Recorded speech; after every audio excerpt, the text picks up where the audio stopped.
PCS simplify channel पर आपका स्वागत है। जो हम लोग उस दिन 1857 की महान क्रांति के बारे में पढ़ रहे थे, उसका आज दूसरा वीडियो है। तो उसमें हम लोग पूरा कॉन्सेप्ट कवर कर लिए थे और इस वाले वीडियो में केवल फैक्ट ही रहेंगे। जो इस टॉपिक से जितने भी क्वेश्चन बनते हैं उस पर हम लोग डिस्कशन कर लेंगे और बता दें कि ये वीडियो यूपीपीसीएस, आरओ और भी तमाम वनडे एग्जाम है, सब में कारगर साबित होगा। तो आइए जानते हैं, ये देख लेते हैं इसमें कि विद्रोह के स्थान, भारतीय नेता, विद्रोह को दबाने वाले ब्रिटिश अधिकारी कौन थे। तो दिल्ली में कौन था भारतीय नेता? तो बहादुर शाह द्वितीय, जिन्हें जफर भी कहा जाता है। और ब्रिटिश अधिकारी कौन था दिल्ली में? तो किसने दबाया? तो जॉन निकोलसन। फिर लखनऊ में बेगम हजरत महल। फिर विद्रोह को किसने दबाया था? अधिकारी कौन था? तो हेनरी लॉरेंस। फिर कानपुर में तो नाना साहब। फिर वहाँ पे कौन था ब्रिटिश अधिकारी? तो सर कालिन कैंपबेल। फिर झांसी से ग्वालियर तो लक्ष्मीबाई और तात्या टोपे। वहाँ पे कौन था ब्रिटिश अधिकारी? तो जनरल हुरोज। बरेली में कौन थे? तो खान बहादुर खान। कौन थे? तो बरेली में खान बहादुर खान भारतीय नेता थे। किसने दबाया था? तो सर कालिन कैंपबेल। फिर इलाहाबाद में देखते हैं तो इलाहाबाद में मौलवी लियाकत अली। फिर कौन था ब्रिटिश अधिकारी? तो कर्नल उनसेल। फिर बिहार में कौन था? तो कुंवर सिंह भारतीय नेता थे। और ब्रिटिश अधिकारी कौन था? तो विलियम टेलर, जिसने विद्रोह को दबाया था। आइए आगे जान लेते हैं क्या है। आगे देख लेते हैं 1857 की क्रांति के प्रमुख नेता व नायक। तो नेता कौन थे दिल्ली में? तो बहादुर शाह जफर व बख्त खान। क्रांति की तिथि क्या थी? तो 11 मई 1857 को। ये पूछ लेता है कि ब्रिटिश नायक कौन थे। हम लोग अभी जाने, लेकिन फिर से जान लेते हैं। निकलसन क्या हुआ? तो निकोलसन मारा गया और हडसन मिथेज के साथ। और एक पूछ लेता है कि जो तिथि थी, विद्रोह की तिथि थी दबाने की, वो क्या थी? जो दिल्ली में क्या थी? तो 21 सितंबर 1857 को। कब थी? तो 21 सितंबर 1857 को क्या हुआ था? तो ब्रिटिश जो थे वो क्या किए थे इस दिन, इस तिथि को, विद्रोह को दबा दिए थे। फिर आगे देख लेते हैं क्या है।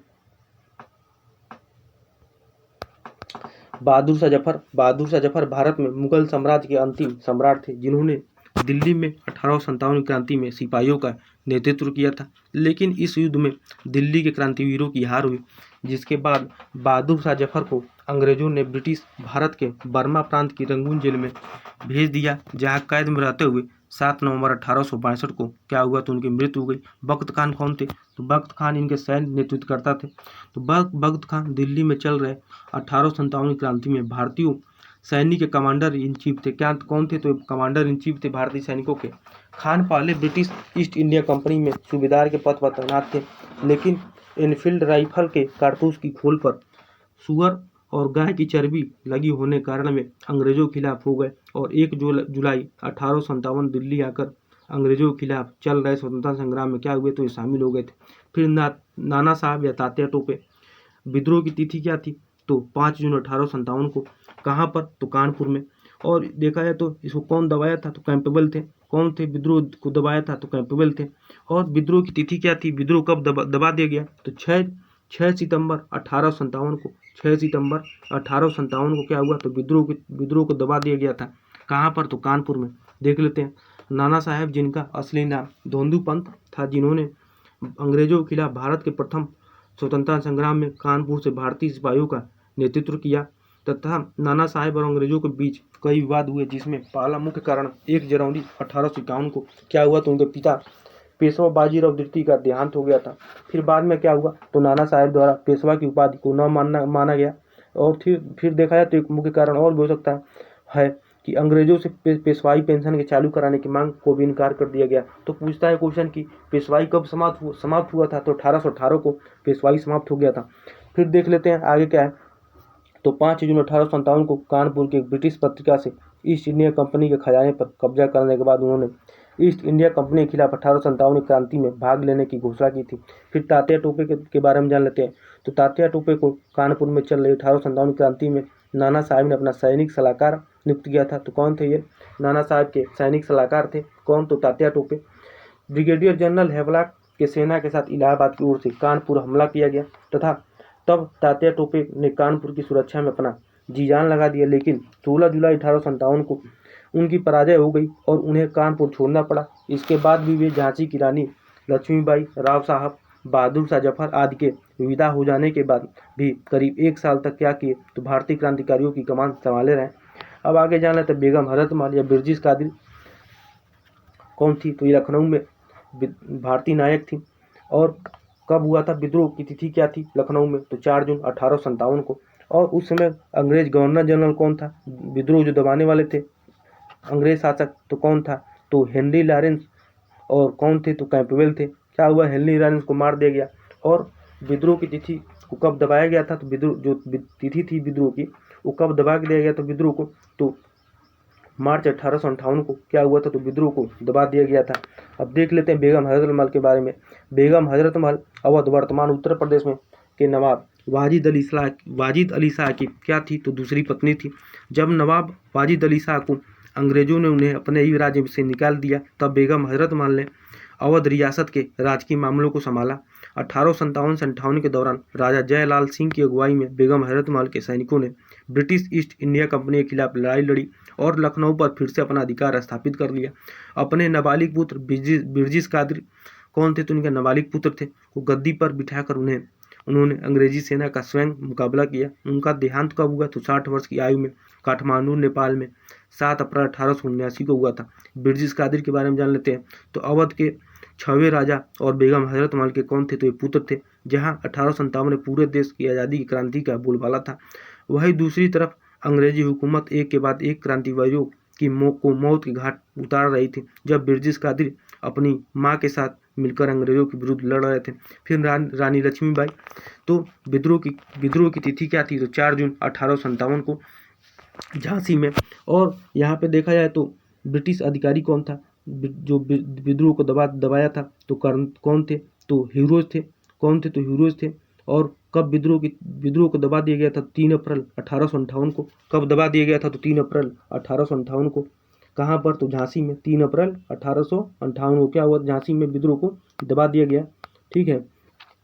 और वहाँ पे ब्रिटिश अधिकारी कौन था, जनरल हीरोज थे। ऐसे ही क्वेश्चन आते हैं, पूछ लेता है। इस बार तो दिया था मिलाने के लिए, 4 ऑप्शन दे दिया था, कौन सी तिथि नहीं है, तो इसको आप लोग ध्यान से देखिए। झांसी राज्य की रानी हुआ करती थी। उन्होंने सिर्फ 29 वर्ष की उम्र में 1857 की क्रांति में अंग्रेज साम्राज्य की सेना से युद्ध किया, परंतु आज़ादी की इस लड़ाई में वीर गति को प्राप्त हुई।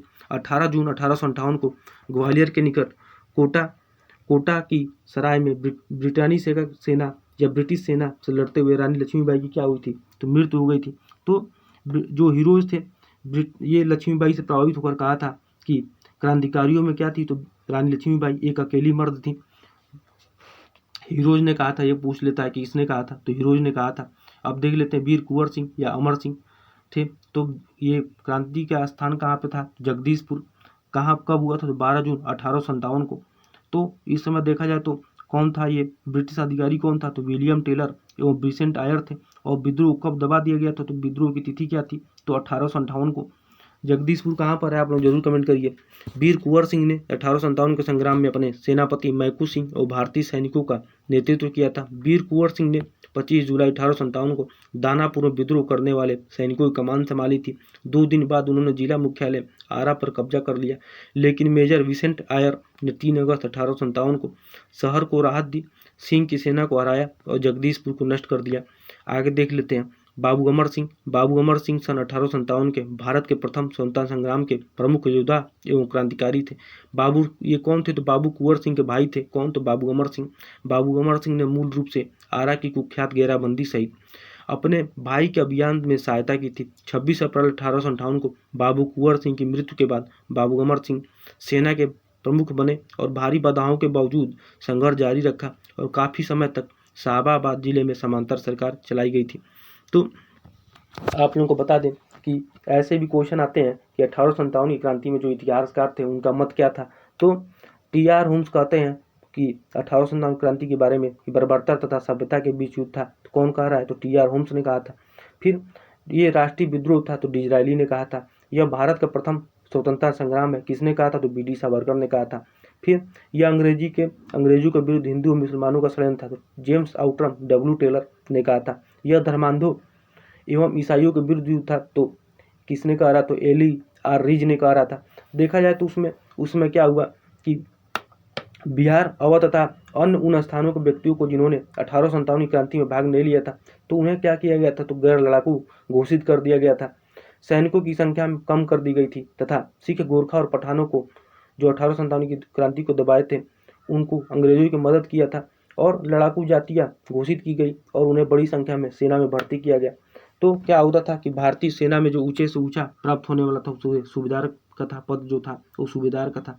इसी में क्या हुआ तो 1857 की क्रांति के पश्चात पील कमीशन का भी गठन किया गया, जिसमें क्या हुआ कि बंगाल की सेना में यूरोपीय और भारतीयों के सैनिकों का अनुपात 1:2 रखा गया, जबकि बम्बई मद्रास में 2:5 रखा गया। तो पील आयोग में यही हुआ, पील कमीशन में। अब आगे जान लेते हैं क्या हुआ कि मौलवी अहमदुल्ला जून 1857 में कहाँ के नेता थे? ये थे तो फैजाबाद के थे।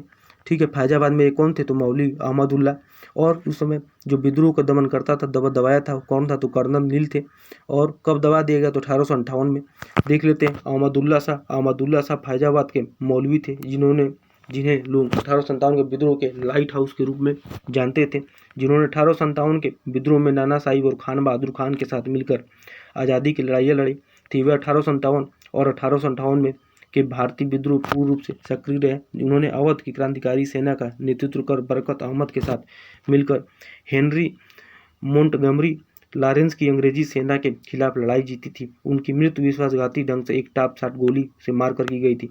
और अब देख लेते हैं मौलवी लियाकत अली, ये कहाँ पर थे? तो इलाहाबाद, वर्तमान में इसका नाम प्रयागराज हो गया। तो जून 1857 में होता है। वहाँ का देखा जाए तो कौन रहता है विद्रोह को, कौन दबाता है? ब्रिटिश अधिकारी कौन रहता है? तो कर्नल नील रहता है। कब दबा दिया गया? तो 1857 को। मौलवी लियाकत अली अंग्रेजों के खिलाफ भारतीय स्वतंत्रता संग्राम 1857 का विद्रोह करने वाले नेताओं में से एक थे। वे प्रयागराज के परगना चैल में ग्राम महागांव के थे। चैल के लोगों ने भी लियाकत अली गोला बारूद के साथ समर्थन किया। उन्होंने खुसरो बाग पर कब्जा कर उसे मुख्यालय बना दिया, लेकिन खुसरो बाग को 2 सप्ताह में अंग्रेजों ने वापस ले लिया था। मौलवी को 14 साल बाद सितंबर 1871 में मुंबई के बायकुला रेलवे स्टेशन से पकड़कर उन्हें आजीवन कारावास सजा का फरमान सुनाया गया, जिन्हें उन्हें रंगून जेल भेज दिया गया। और कैद में रहते हुए क्या हुआ तो 17 मई 1892 को क्या हुआ तो इनकी मृत्यु हो गई। अब खान बहादुर या खान रुहेला जून 1857, ये कहाँ पर थे? विद्रोह नेता कौन था वहाँ पर? भारतीय नायक कौन था? तो बरेली था। नहीं सॉरी, वहाँ पे कहाँ पर था? ये कौन सी जगह पे हुआ? तो बरेली। और नेता कौन था? तो खान बहादुर खान रुहेला थे। और देखा जाए तो इसमें पूछ लेता है कि ये वहाँ पे जो ब्रिटिश नायक था वो कौन था? तो हडसन थे। कौन थे? तो हडसन थे। देख लेते हैं खान बहादुर खान रुहेल खान के द्वितीय नवाब हाफिज रहमत खान के पोते थे। कौन थे? तो हाफिज रहमत खान के पोते कौन थे? तो खान बहादुर खान। ठीक है, उन्होंने 1857 की क्रांति के दौरान अंग्रेजों का विरोध किया और बरेली में विद्रोह की सफलता के बाद अपनी सरकार बनाई। जब 1857 का भारतीय विद्रोह विफल हुआ तो बरेली में भी अंग्रेजों का अधीन हो गया। वे वहां से बचकर नेपाल चले गए, लेकिन वहां के लोगों ने उन्हें पकड़कर अंग्रेजों को सौंप दिया। अंग्रेजों ने उन्हें 24 फरवरी 1860 को फांसी की सजा दी थी। अब 1857 के विद्रोह के परिणाम देख लेते हैं। तो 1857 के विद्रोह के बाद 2 अगस्त 1858 को ब्रिटिश संसद ने एक अधिनियम पारित करके भारत में कंपनी शासन का क्या हुआ तो अंत कर दिया गया। और जो भारत का शासन था किसको दे दिया गया, किसके अधीन कर दिया गया? तो ब्रिटिश काउंट के अधीन कर दिया गया। भारत के गवर्नर जनरल को क्या कहा जाने लगा? तो वायसराय कहा जाने लगा। बोर्ड ऑफ डायरेक्टर्स और बोर्ड ऑफ कंट्रोल खत्म करके क्या हुआ तो भारत सचिव के साथ 15 सदस्यीय भारतीय परिषद की स्थापना कर दी गई। 1857 के विद्रोह के बाद ब्रिटिश सरकार द्वारा सेना के पुनर्गठन के लिए स्थापित पील आयोग की रिपोर्ट पर सेना में भारतीय सैनिकों की तुलना में यूरोपियों का अनुपात बढ़ा दिया गया और भारतीय सैनिकों की कम कर दी गई। भारतीय रजवाड़ों के प्रति विजय और विलय की नीति का परित्याग कर सरकार ने राजाओं को गोद लेने की अनुमति प्रदान की। अब और देख लेते हैं तथ्य इसमें। बहादुर शाह दिल्ली में प्रतीकात्मक नेता थे। वास्तविक नेतृत्व सैनिकों की परिषद के हाथों में था, जिसका प्रधान कौन था? तो बख्त खान था। 1857 के विद्रोह के समय भारत का गवर्नर जनरल कौन था? तो ये पूछ लेता है सीधा 1 लिनियर में। तो लॉर्ड कैनिंग थे। वह विद्रोह सत्ता पर अधिकार के बाद लागू किए जाने वाले किसी सामाजिक विकल्प से रहित था। 1857 के विद्रोह में पंजाब के राजपूताना, हैदराबाद और मद्रास के शासकों ने बिल्कुल हिस्सा नहीं लिया था। तो कौन कौन? पंजाब, राजपूताना, हैदराबाद और मद्रास। ये क्या हुआ तो 1857 क्रांति से बिल्कुल दूरी बना लिया था। विद्रोह की असफलता के कई कारण थे, जिनमें प्रमुख कारण था एक था संगठन और साधनों की कमी। बंगाल के जमींदारों ने विद्रोहियों को कुचलने के लिए अंग्रेजों की मदद की थी। बी.डी. सावरकर ने अपनी पुस्तक भारत के प्रथम स्वतंत्रता संग्राम के माध्यम से इस धारणा को जन्म दिया कि 1857 का विद्रोह एक सुनियोजित राष्ट्रीय स्वतंत्रता संग्राम था वास्तव में 1857 का विद्रोह मात्र सैनिक विद्रोह नहीं था, बल्कि इसमें समाज का प्रत्येक वर्ग शामिल था। विद्रोह में लगभग 1.5 लाख लोगों की जान गई थी। तो जब मेरठ में 10 मई 1857 को क्रांति हुई थी, तो उस समय 20 NI 1857 की क्रांति की शुरुआत हुई थी। और इसमें जो तमाम फैक्ट थे हम लोग डिस्कशन कर लिए, और हम लोग इसमें जब PYQ जब करेंगे तो और जो चीज़ें हैं छूटी हुई हैं वो सब कवर हो जाएगा। तो आप लोग ज़रूर कमेंट करिए कि आज का वीडियो कैसा लगा और कैसा है, और मैं जल्द ही मिलता हूँ अगले टॉपिक पर। आज के लिए इतना ही, बहुत बहुत धन्यवाद।